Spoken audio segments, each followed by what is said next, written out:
আমার চ্যানেলে সকল ছাত্রছাত্রীদের আমার আন্তরিক অভিনন্দন জানিয়ে আজ মধ্যশিক্ষা পর্ষদের সপ্তম শ্রেণীর বাংলা পাঠ্যাংশ থেকে আজকের গল্পটি স্বাধীনতা সংগ্রামে নারী আমাদের পড়াচ্ছি।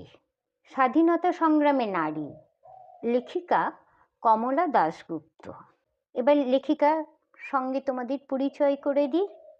লেখিকা 1907 খ্রিস্টাব্দে বাংলাদেশের ঢাকা জেলায় জন্মগ্রহণ করেন।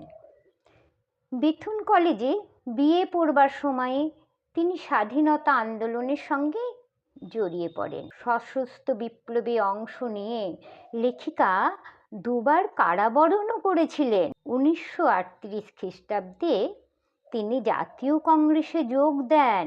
1954 খ্রিস্টাব্দে তার স্মৃতিকথামূলক আত্মজীবনী রক্তের অক্ষরে প্রকাশিত হয়।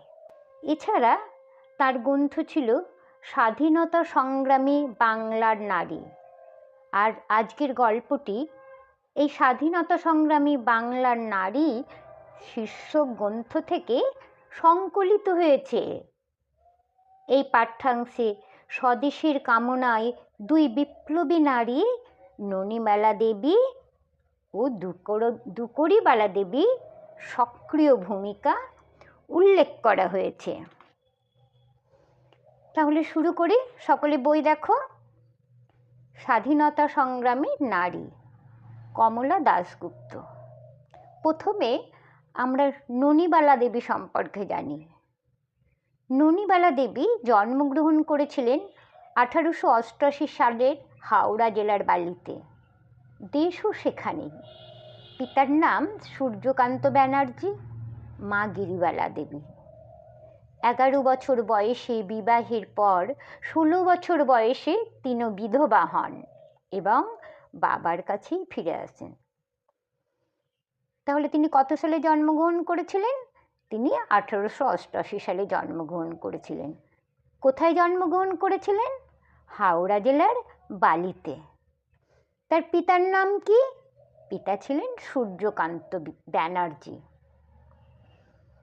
11 বছর বয়সে ওনার বিয়ে হয়েছিল এবং 16 বছর বয়সে বিধবা হওয়ার পর তিনি আবার বাবার কাছে ফিরে এসেছিলেন। পরেরটা দেখো। বিপ্লবী অমরেন্দ্র চ্যাটার্জির কাছে বিপ্লবীর দীক্ষা পেলেন ননীবালা দেবী। সম্পর্কে নলিবালা দেবীর ভ্রাতুষ্পুত্র ছিলেন। পলাতক অমর চ্যাটার্জি এবং তার কয়েকজন সহকর্মীকে প্রায় 2 মাস আশ্রয় দিয়ে রাখলেন তিনি রিসরাতে। পুলিশের দৃষ্টি পড়ল এখানেও।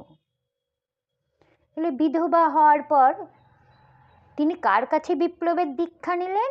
ননীবালা দেবী তার ভ্রাতুষ্পুত্র অর্থাৎ ভাইয়ের ছেলে অমরেন্দ্র চ্যাটার্জি, তিনি একজন বিপ্লবী ছিলেন, তার কাছে বিপ্লবের দীক্ষা নিলেন। এবং কি করলেন? অমর চ্যাটার্জি এবং তার কয়েকজন সহকর্মী একসময় পলাতক হয়েছিলেন। তখন তিনি 2 মাস নিজের বাড়িতে অর্থাৎ তিনি নিজে যেখানে থাকতেন রিসরাতে, তার বাড়িতে তিনি আশ্রয় দিয়েছিলেন। কিন্তু এখানেও পুলিশের নজর এড়ালো না, দৃষ্টি অর্থাৎ নজর। তিনি কার কাছে দীক্ষা পেয়েছিলেন? অমরেন্দ্র বিপ্লবী চ্যাটার্জির কাছে। তিনি ননীবালা দেবীর কে ছিলেন? তিনি ননীবালা দেবীর ভ্রাতুষ্পুত্র অর্থাৎ ভাইয়ের ছেলে ছিলেন। আচ্ছা, পরেরটা। তল্লাশির সময় অমর চ্যাটার্জি পলাতক হন এবং রামচন্দ্র মজুমদার গ্রেপ্তার হন। গ্রেপ্তারের সময় রামবাবু একটা মশার পিস্তল কোথায় রেখে গেছেন সে কথা জানিয়ে যেতে পারেননি। তখন বিধবা ননীবালা দেবী রামচন্দ্র মজুমদারের স্ত্রী সেজে রামবাবুর সঙ্গে প্রেসিডেন্সি জেলে ইন্টারভিউ নিয়ে জেনে এলেন পিস্তলের গুপ্ত খবর।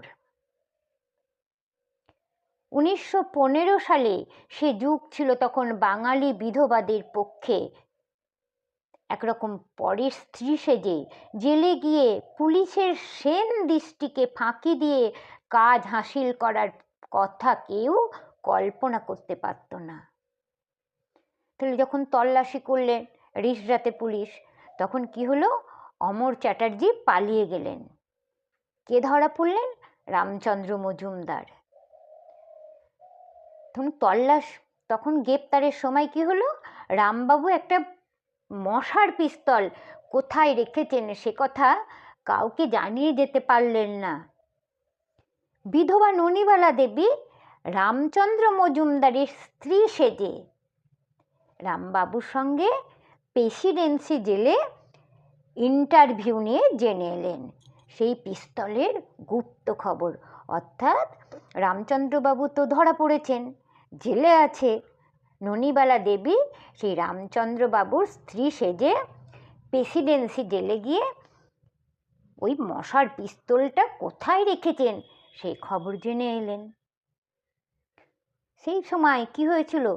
1915 সাল। সেই সময় বাঙালি বিধবাদের পক্ষে পরের স্ত্রী সেজে জেলে গিয়ে পুলিশের সেন দৃষ্টিকে, অর্থাৎ পুলিশের দৃষ্টি সেন দৃষ্টি, অর্থাৎ বাজ পাখির মতো দৃষ্টি, বাজ পাখির দৃষ্টি খুব তীক্ষ্ণ হয়, সেই দৃষ্টিকে ফাঁকি দিয়ে যে কাজ হাসিল করে এলো, এটা করার কথা কেউ তখন কল্পনা করতে পারত না।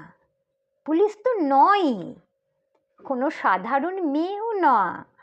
আজকের সমাজ ও সেদিনকার সমাজ, আজকের মেয়ে আর সেদিনকার মেয়ের মধ্যে এক বিরাট ব্যবধান, অর্থাৎ পার্থক্য।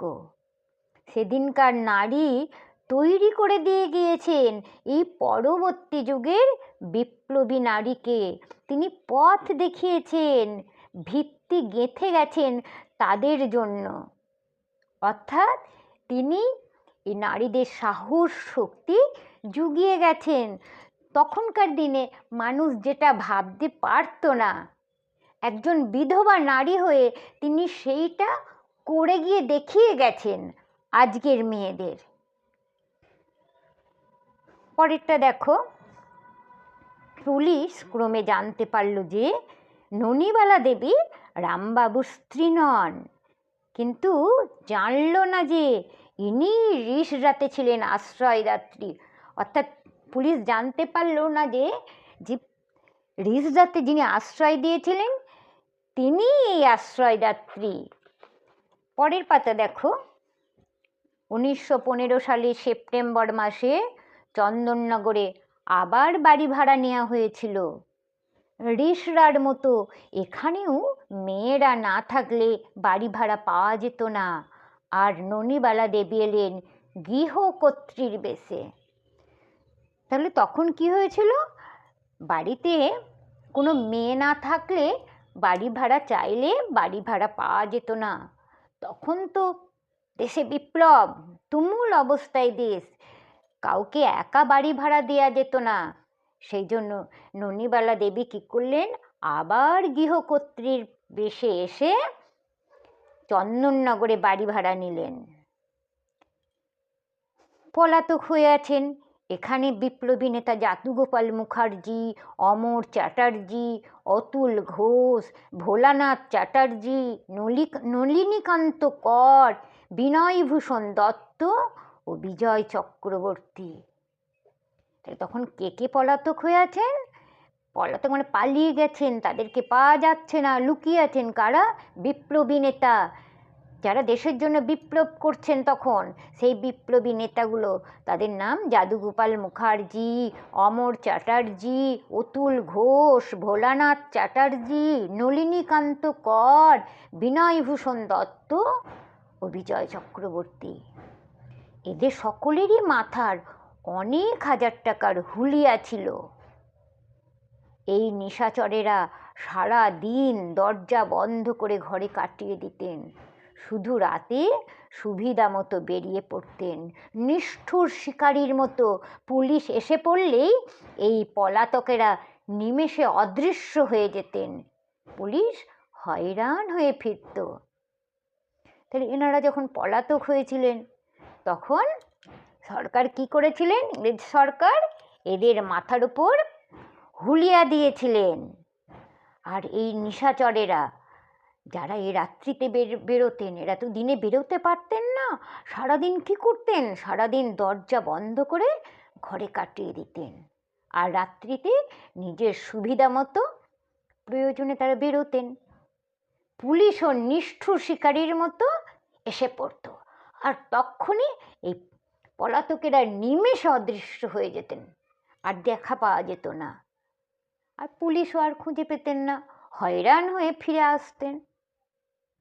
এইভাবে চন্দননগরীর বিভিন্ন স্থানে কয়েকটি বাড়িতে তল্লাশি ও বিপ্লবীদের নিমেষে পলায়নের পর ননিবালা দেবীকে আর চন্দননগরে রাখা নিরাপদ হলো না। পুলিশ তৎপর হয়ে উঠল তাকে গ্রেপ্তার করতে। ননিবালা দেবী পলাতক হলেন। তার এক বাল্যবন্ধুর দাদা প্রবোধ মিত্র কর্ম উপলক্ষে যাচ্ছিলেন পেশোয়ার। বাল্যবন্ধু তার দাদাকে অনেক অনুনয় করে রাজি করালেন ননিবালাকে সঙ্গে নিয়ে যেতে। ননিবালা দেবী পলাতক অবস্থায় সেই সঙ্গে পেশোয়ার গেলেন। তাহলে কি হলো? এইভাবে তো চন্দননগরের বিভিন্ন বাড়িতে বিপ্লবীদেরকে পাওয়ার জন্য পুলিশ তল্লাশি করছে। ননিবালা দেবীকে চন্দননগরে রাখা নিরাপদ মনে হলো না। পুলিশ তৎপর হয়ে উঠল কাকে? ননিবালা দেবীকে গ্রেপ্তার করতে, অর্থাৎ ধরতে। ননিবালা দেবী তখন পালিয়ে গেলেন, পলাতক হলেন। কোথায়? ননিবালা দেবীর দাদার এক বাল্যবন্ধু, অর্থাৎ ছেলেবেলার বন্ধু প্রবোধ মিত্র, তিনি কর্ম উপলক্ষে যাচ্ছিলেন পেশোয়ার। কর্ম উপলক্ষে মানে কাজের জন্যে। তখন ননিবালা দেবীর দাদা অনেক অনুনয় বিনয় করে সেই বন্ধুকে রাজি করালেন ননিবালা দেবীকে সঙ্গে নিয়ে যেতে।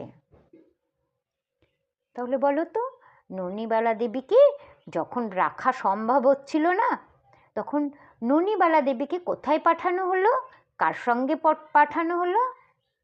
ননিবালা দেবীকে তার দাদার বাল্যবন্ধু প্রবোধ মিত্রর সঙ্গে পেশোয়ারে পাঠানো হলো। কারণ এখানে তো পুলিশ ওনাকে গ্রেপ্তার করার জন্য তৎপর হয়ে যাচ্ছিল। অতএব তিনি পলাতক হলেন। প্রায় 16-17 দিন পরে পুলিশ সন্ধান পেলে। যখন ননিবালা দেবীকে গ্রেপ্তার করতে পেশোয়ার গেছে, তখন ননিবালা দেবীর কলেরা চলছে 3 দিন যাবৎ। প্রথম দিন বাড়ি ঘিরে রেখে তার পরের দিন নিয়ে যাওয়া হলো তাকে পুলিশ হাজতে স্ট্রেচারে করে।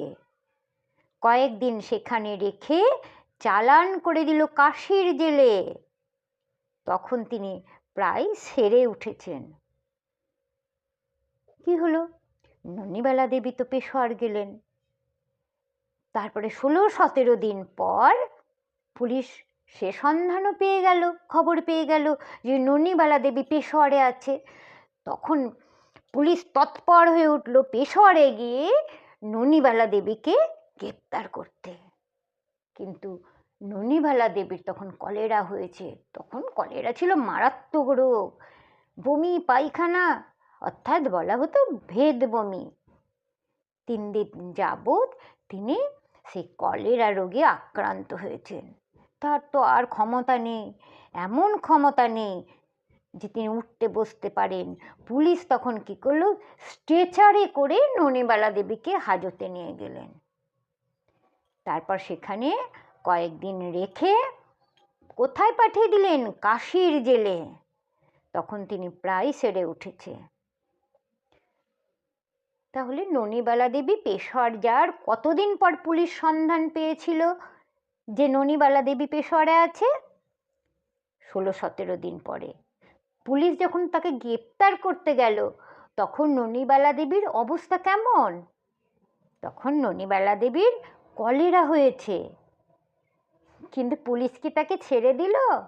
না, সেই অবস্থাতে পুলিশ ও ননিবালা দেবীকে রেহাই দিলেন না। স্ট্রেচারে করে ননিবালা দেবীকে চালান করে নিয়ে আসলেন জেলে। তারপর জেলে কদিন রেখে ওনাকে পাঠানো হলো কাশীর জেলে। তখন তিনি প্রায় সেরে উঠেছেন। প্রথম দিন বাড়িটা ঘিরে রেখে, যখন বাড়িতে নিয়ে আসলেন বাড়িতে ঘিরে রেখে পরদিন পুলিশ হাজতে স্ট্রেচারে করে, তারপর সেখান থেকে কাশীর জেলে। যখন কাশীর জেলে পাঠানো হলো তখন তিনি প্রায় সেরে উঠেছেন। কাশীতে আসার কয়েকদিন পরে প্রতিদিন তাকে জেল গেটের অফিসে এনে কাশীর ডেপুটি পুলিশ সুপারিনটেন্ডেন্ট জিতেন ব্যানার্জি জেরা করত।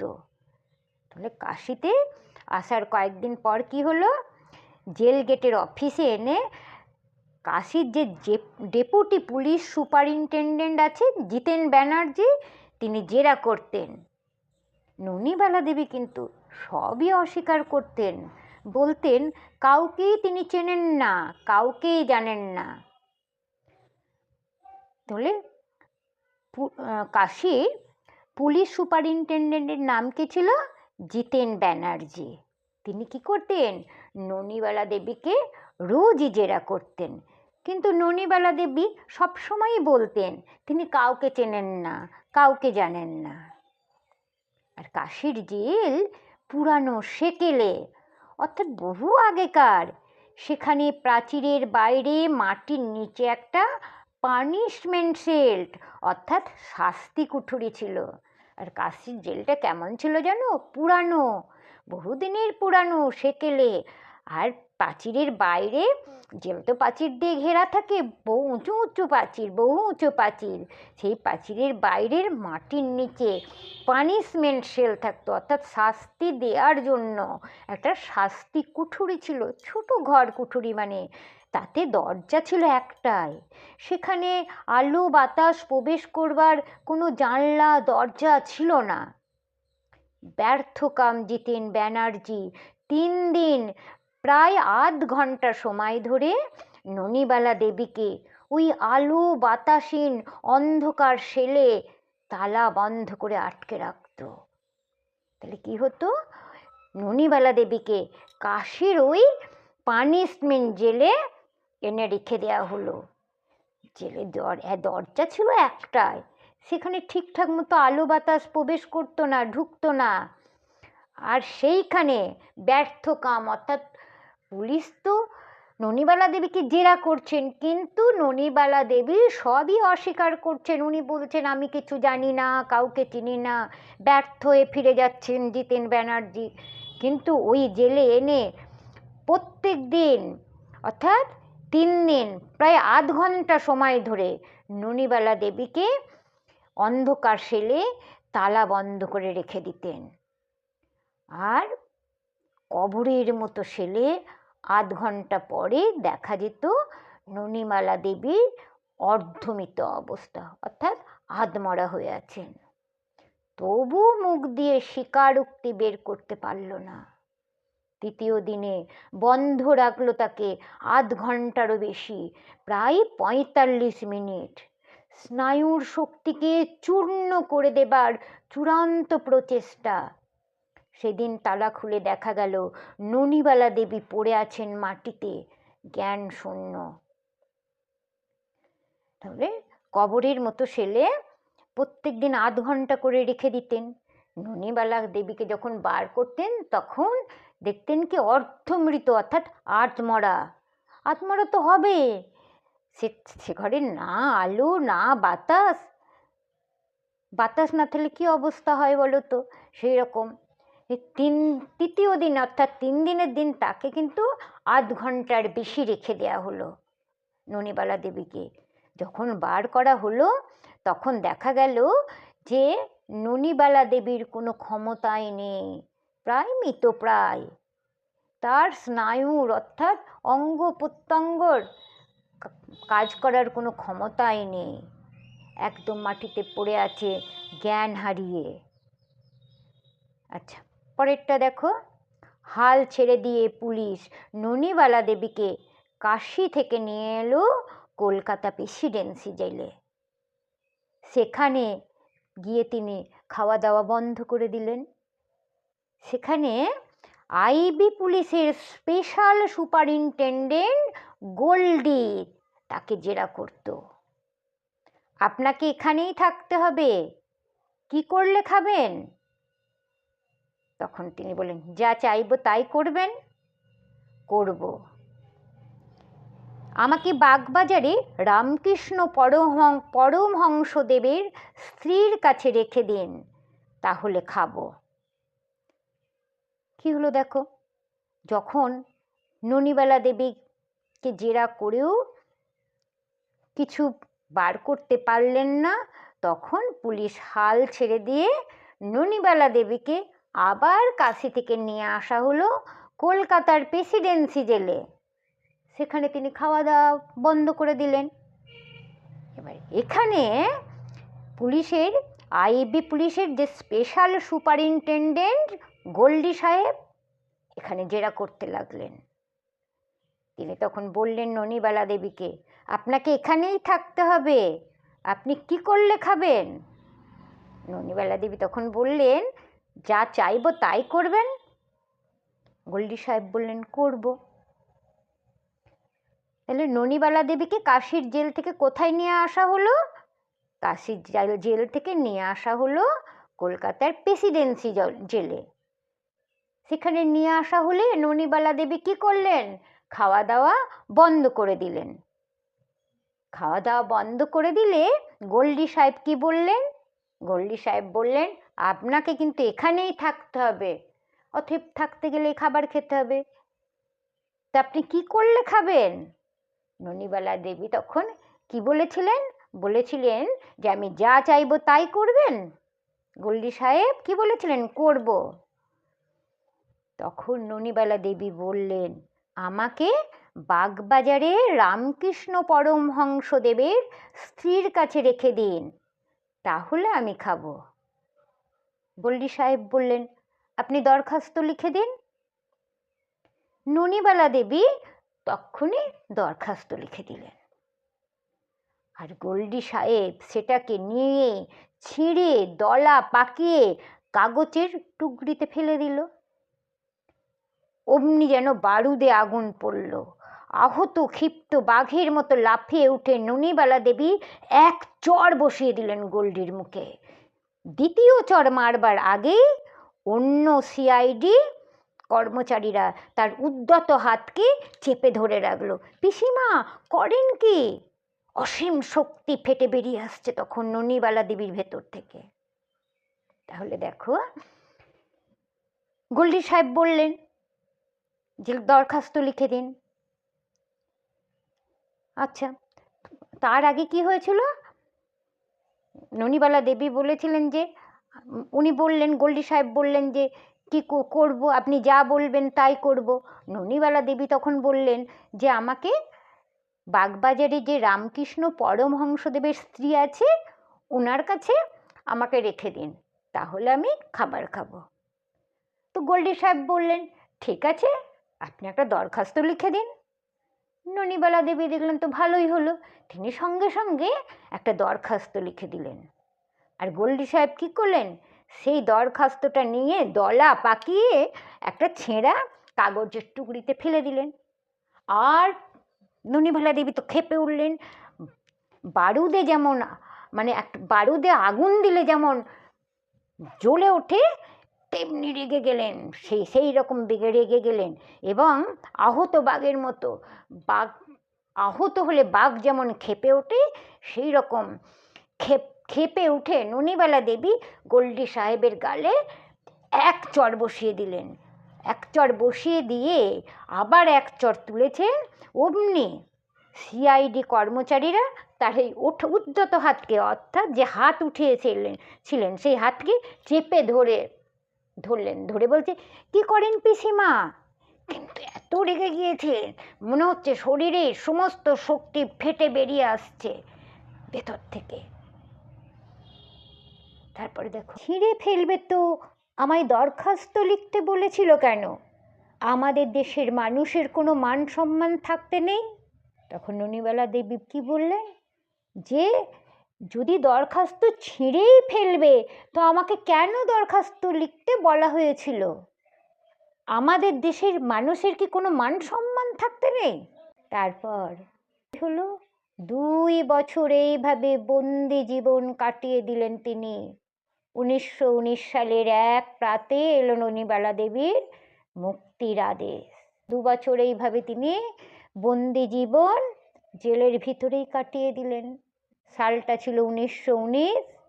সেই 1919 সালের 1 সকালে ননিবালা দেবীর মুক্তির আদেশ এলো, অর্থাৎ ননিবালা দেবী ছাড়া পেলেন।